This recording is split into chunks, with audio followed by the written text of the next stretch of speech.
السلام عليكم ورحمة الله وبركاته. إن الحمد لله نستعينه ونستغفره ونعوذ به من شرور أنفسنا ومن سيئات أعمالنا. من يهده الله فلا مضل له ومن يضلل فلا هادي له.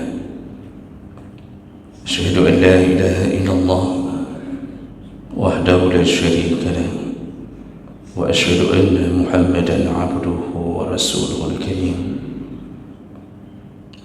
اللهم صل وسلم على نبينا محمد وعلى آله وأصحابه أجمعين. أما بعد، رب اشرح لي صدري ويسر لي أمري واحلل عقدة من lisani yafqahu qawli. Segala puji bagi Allah, kemudian salawat dan salam pada Rasulullah, pada keluarga dan seluruh sahabat-sahabatnya. Jemaah subuh yang Allah muliakan insyaallah, di pertemuan yang lalu kita sudah membahas tentang ar-rishwah, dosa besar. Salah satunya termasuk melakukan sogok menyogok atau suap menyuap, baik yang menyogok, yang menyuap atau yang menerima sogok atau suap. Kedua-duanya dipastikan akan mendapatkan azab kalau mereka tidak bertaubat di dunia sebelum kematiannya. Kita lanjutkan berikutnya, yaitu dosa besar adalah sabbu ad-dahr war-rih, yaitu mencaci maki waktu dan angin. Dan ini tentu yang dimaksud adalah haram hukumnya mencaci maki cuaca. Haram hukumnya melaknat cuaca yang sedang diberikan Allah Subhanahu wa ta'ala. Dan bertepatan dengan itu, kita tahu bahwa dalam 2 hari ini kita mendapatkan curahan hujan yang luar biasa diberi oleh Allah, bahkan sempat mengalami banjir sesaat. Namun perlulah kita tahu di awal bahawa hujan atau keadaan cuaca, waktu, angin, itu semuanya adalah makhluk Allah. Dan sebenarnya itu adalah nikmat yang diberi oleh Allah, kecuali bagi mereka yang tidak mengimaninya.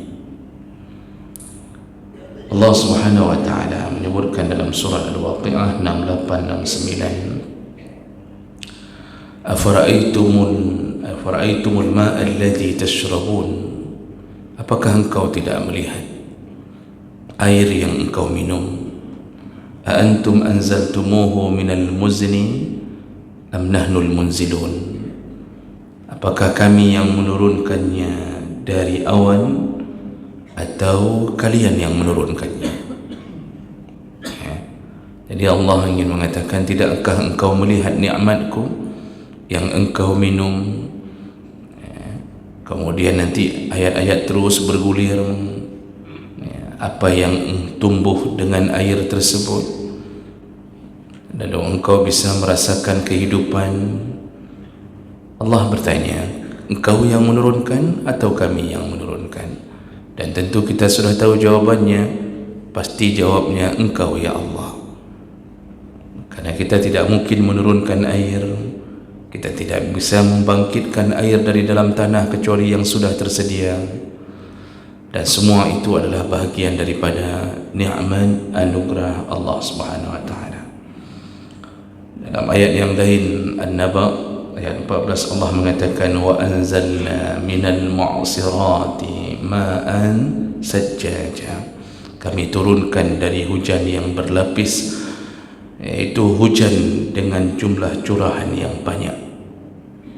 Jadi Allah juga yang mengizinkan dan Allah juga yang memerintahkan hujan untuk turun di kota Los Mawai dengan curahan mungkin bisa mencapai triliunan butir hujan.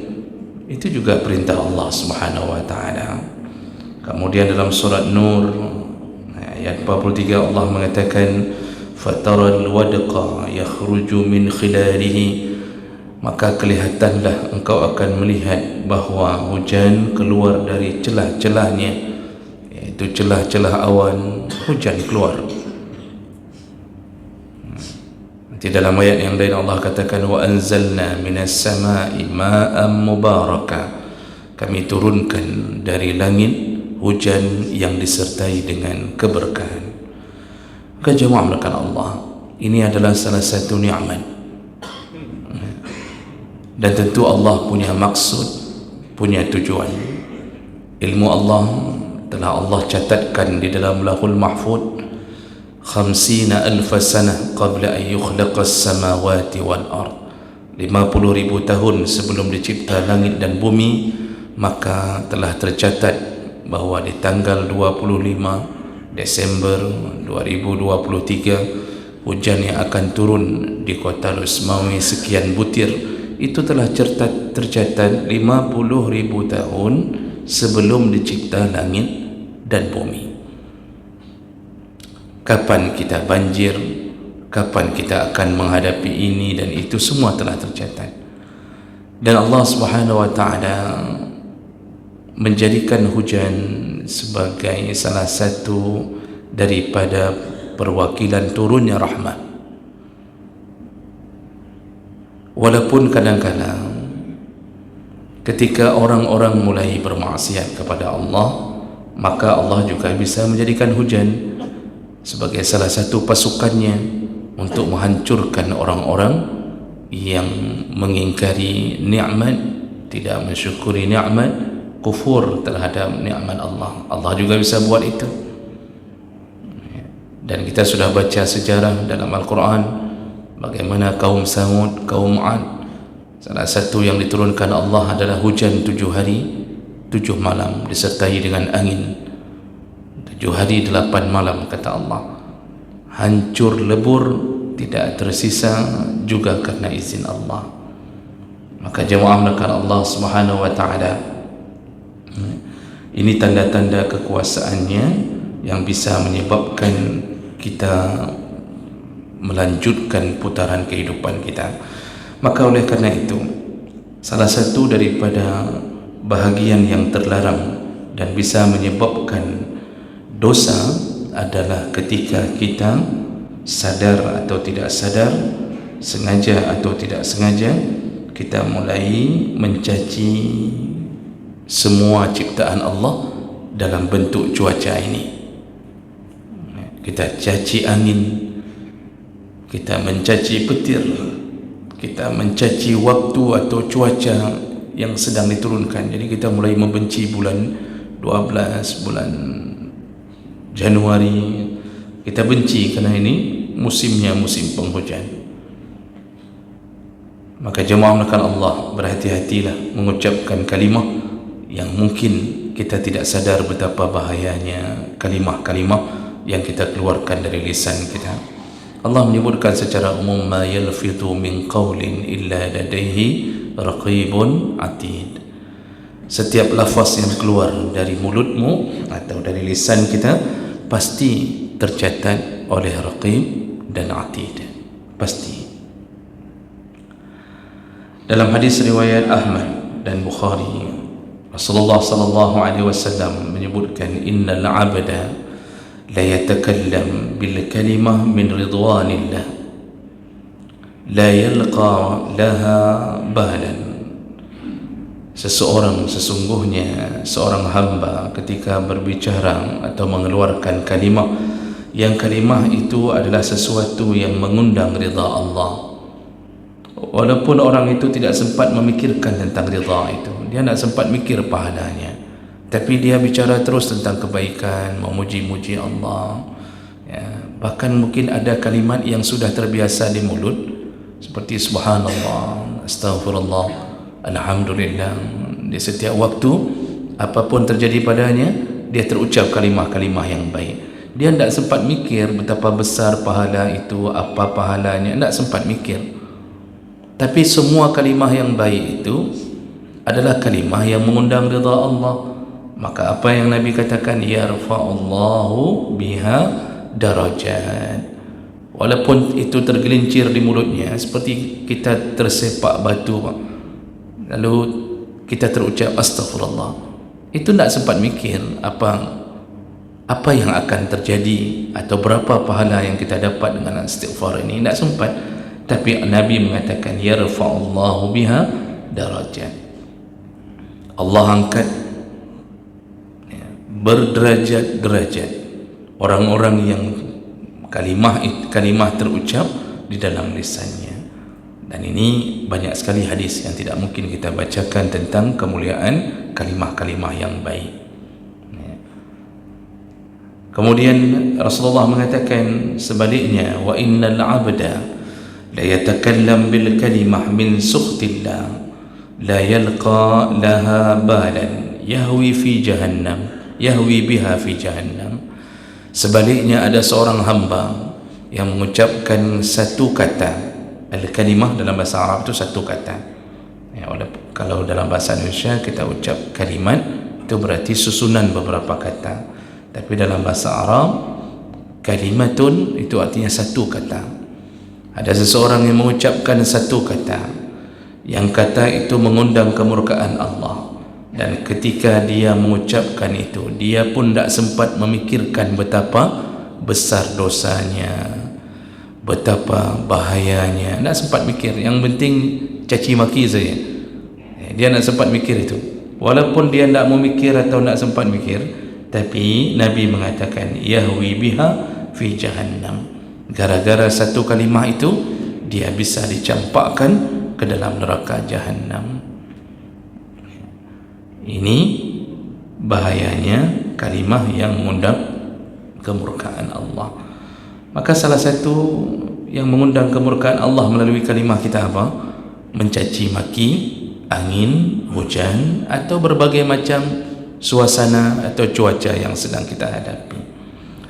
Rasulullah mengatakan dalam hadis riwayat Bukhari Muslim, dalam salah satu hadis qudsi, Allah Subhanahu wa taala mengatakan, ini hadis qudsi, yu'zini ibnu Adam, aku disakiti oleh anak Adam, kata Allah. Aku disakiti oleh anak Adam. Jadi ceritanya ini hamba yang dicipta telah menyakiti penciptanya. Apa yang terjadi? Yasubbud dahar, mereka mencaci waktu, mereka mencaci perjalanan waktu, mencaci keadaan di waktu itu terjadi, termasuklah di dalamnya mencaci waktu hujan, mencaci waktu angin. Jadi waktu terjadinya angin dia caci, waktu terjadinya hujan dia laknat. Yasubbud dahar, mereka mencaci waktu, dan itu menyakiti Allah. Wa ana ad-dahr, padahal akulah pemilik waktu, akulah pemiliknya. Yang kalian caci itu, yang membuat waktu adalah aku, kata Allah. Akulah pemilik hujan, akulah pemilik angin. Biyadiya al-amr, dan semua perintah di tanganku. Uqallibul laila wan nahar, akulah yang membolak-balikkan antara siang dan malam, aku yang memperjalankannya. Malam hujan, berhenti pagi, lalu kemudian cerah sebentar, hujan lagi, lalu kita mulai mencacinya. Padahal Allah mengatakan uqallibul laila wan nahar, akulah yang memperjalankan di antara malam dan siang. Nah, hadis riwayat Bukhari Muslim ini menunjukkan apa? Allah ternyata merasa, Allah ternyata tersakiti dengan cacian hamba terhadap apa yang Allah turunkan. Dan ini ada dua model yang perlu diverifikasi. Bagaimana kalimah yang menunjukkan kita mencaci hujan, angin? Jemaah melakukan Allah, para ulama menjelaskan, kalau hanya Yang pertama, kalau yang sebatas hanya menggambarkan situasi, maka itu tidak mengapa. Kalau menggambarkan situasi yang sebenarnya, itu tidak disebut dengan cacian. Contoh, kita mengatakan sudah hujan, baju yang kemarin pun belum kering. Itu situasi yang terjadi, itu tidak mengapa. Atau ini sudah hujan lagi, tidak sempat angkat sepatu, sepatu sudah basah. Atau motor kita rusak, kita ditanya orang, kenapa motor rusak? Ya, hujan, tidak berhenti-berhenti, jadi terendam motor. Kita ingin menggambarkan situasi yang sebenarnya. Kita tanya bagaimana keadaan di kota, bisa lewat atau tidak? Tidak. Macet, kenapa macet? Hujan terus-terusan, tidak berhenti-berhenti hujan. Itu tidak mengapa. Kita menggambarkan fakta tanpa bermaksud untuk mencela. Jadi bukan bermakna itu pun tak boleh, sehingga ketika ditanya orang, kenapa tidak lewat ke kota, kita diam, lalu kita bilang, jangan tanya-tanya, nanti saya akan mengucapkan sesuatu yang dibenci Allah. Jadi kenapa? Tidak ada yang berani jawab, Pak. Diposting di WA, tidak ada. Akhirnya tenggelam semua di dalam kemacetan tersebut, kadang-kadang tidak ada informasi. Ini kalau itu pun dilarang, kita tidak boleh posting di WA, banjir, depan Polres banjir, di Lancang Garam banjir. Kenapa tidak boleh posting? Nanti dimarahi Allah. Tidak boleh memposting keburukan yang terjadi. Enggak begitu. Para ulama mengatakan menggambarkan keadaan banjir, macet, segala macam, itu dibolehkan. Jadi jangan sampai pun kita sampai udah kayak anak bodoh begitu, ditanya orang, "Apa nak hujan? Kiban luar?" Daim teman-teman. Fikir lagi apa kabangai ke? Atau kamu sudah mulai stres gara-gara hujan ini? Juga tidak begitu. Bicaralah yang sebenarnya. Jadi yang dilarang itu yang mana? Yaitu model kita mengatakan ini hujan turun terus-terusan. Ini tidak betul ini kalau hujan terus-terusan. Ini membuat masalah kita tidak bisa masuk kantor, tidak bisa ini, tidak bisa itu. Ini enggak betul ini hujan.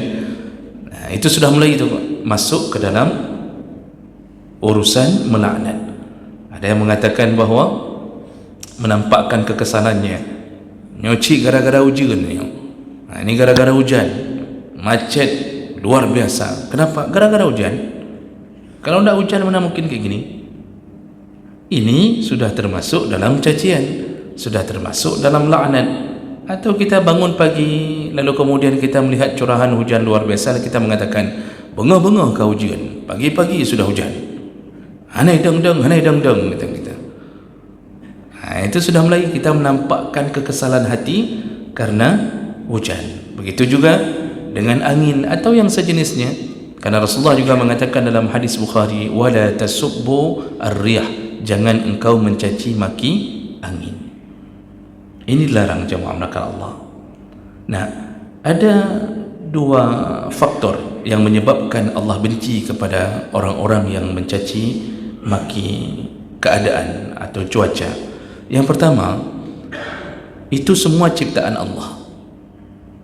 Jadi dengan mencaci maki angin, mencaci maki hujan, sebenarnya kita sedang mencaci Allah Subhanahu wa taala. Kenapa begitu? Karena hujan tak mungkin turun kecuali dengan izin Allah. Angin tidak mungkin bergerak kecuali dengan izin Allah. Maka Allah lah yang yudabbirul amra, Allah yang ngatur. Lalu kita di situ ketika kita caci, sebenarnya kita sedang mencaci ciptaan Allah, dan otomatis mencaci ciptaan Allah adalah mencaci Allah. Nah, ini yang terlarang yang pertama. Sama, semua makhluk ini tidak boleh caci, tidak boleh direndahkan. Maka kita ketemu sama orang yang mungkin Allah berikan kekurangan pada fisiknya, itu pun tidak boleh dicaci.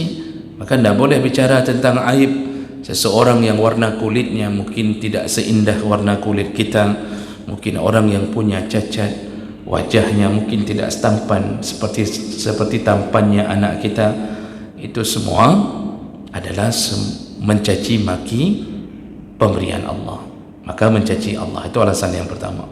Yang kedua, kata para ulama, Allah benci kepada urusan ini karena dengan mencaci maki keadaan cuaca, sedangkan mereka adalah makhluk yang tidak bisa berbuat apa-apa.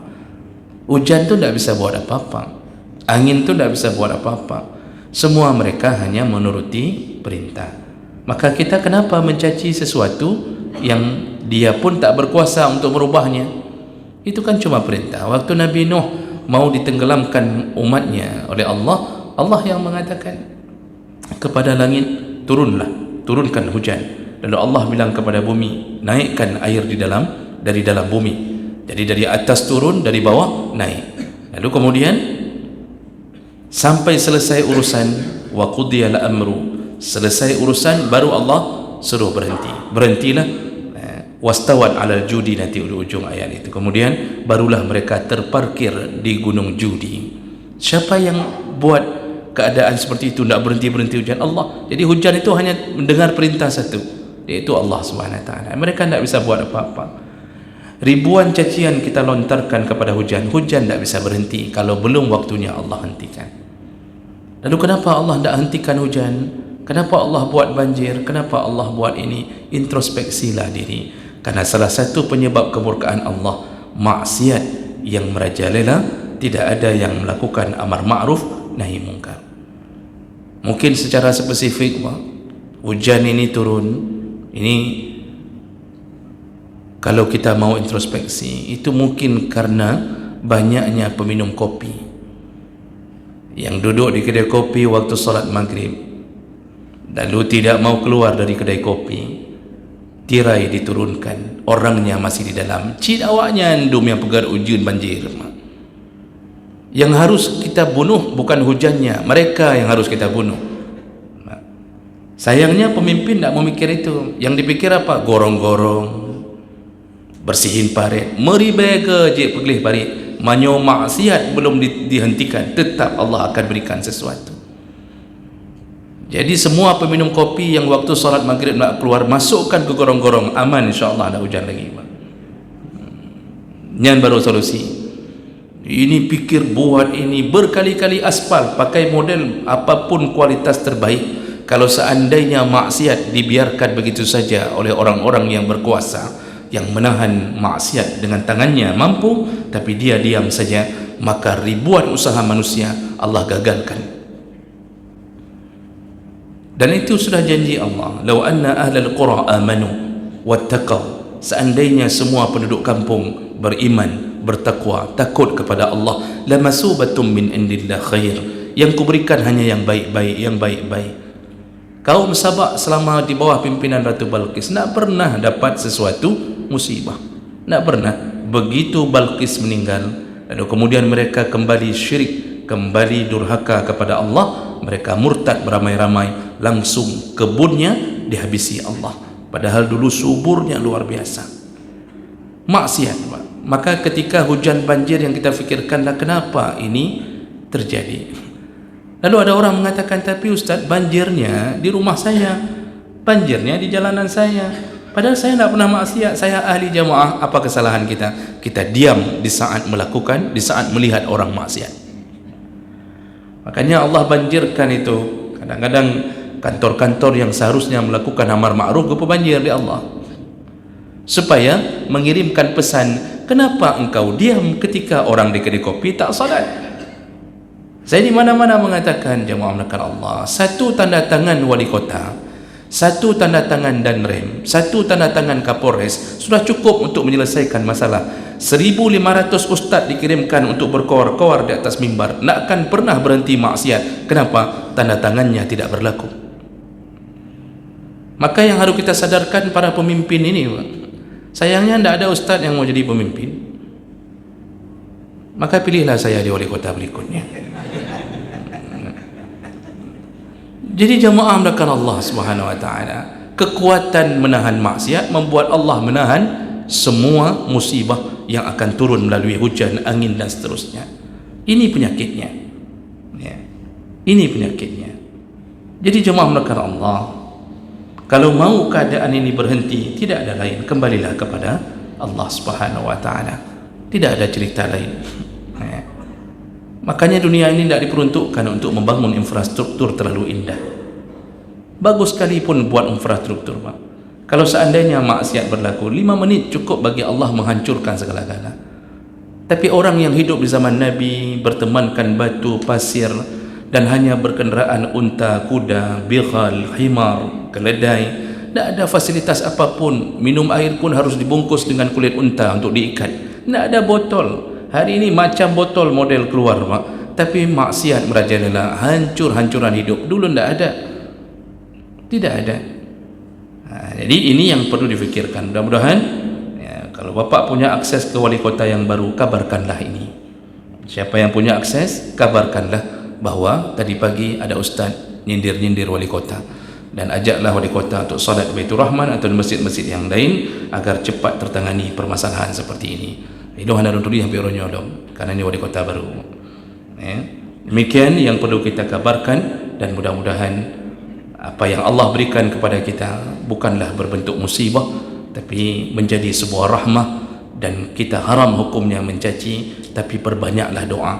Dan terakhir Bapak Ibu, kalau doa, kalau seandainya hujan lebat, maka ucaplah kalimat singkat berdasarkan hadis Nabi, Allahumma hawalaina wala alaina. Ya Allah, jadikanlah hujan hanya di sekitaran kami, jangan jadikan musibah untuk kami. Itu doa berdasarkan hadis Nabi. Itu singkatnya, tidak usah disambung yang lain kalau tidak bisa hafal.